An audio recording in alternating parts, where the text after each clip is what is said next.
getting ready to make one of my attempts for the challenge this month, and you can pick either piping or you can pick textured tops. This is going to be one of the ones that I'm going to try piping.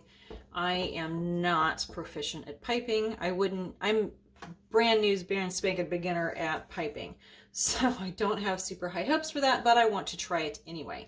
This is going to be a rose soap. I have all of these little roses. So what we can do piping and we can do embeds with it, cold process embeds. So these are little roses that I made before, and I'm going to pipe the little flowers, not flowers, excuse me, the little leaves around that afterwards. So the fragrance I'm going to be using is a combination of rose gold from Brambleberry and then rose garden from Essential Depot. Now rose gold, it is very strong. It does have a lower usage rate. I haven't used it in cold process yet, but I have used it in bath bombs and I have used it in shampoo bars, and it is very strong. So it's supposed to behave well and it discolors the tan. So that I'm actually going to be using Yellow Baby Duck from Wholesale Supplies Plus, and then the Rose Garden.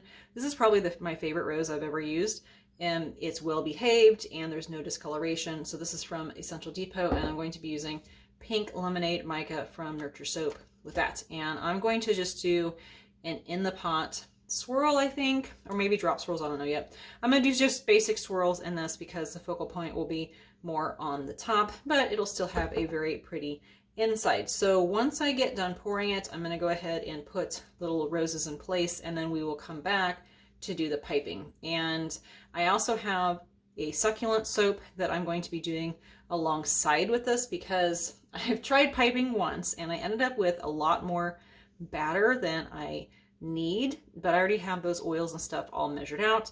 So what I'm going to do is I'm going to do different colors of green. I'm going to go ahead and put the first layer of green on and use a bigger tip. So I'll do that one on this one, and then also with the other succulent soap, the Lush succulent soap. And then the next day or whatever, I'll go ahead and do the other color of green for that. So it's going to take me several days to get this soap done. Yeah, so it's going to be a process. So let's go ahead. I'm going to get my gloves on, get my oils. My oils are at the right temperature, and this part should be pretty quick, and then we'll come back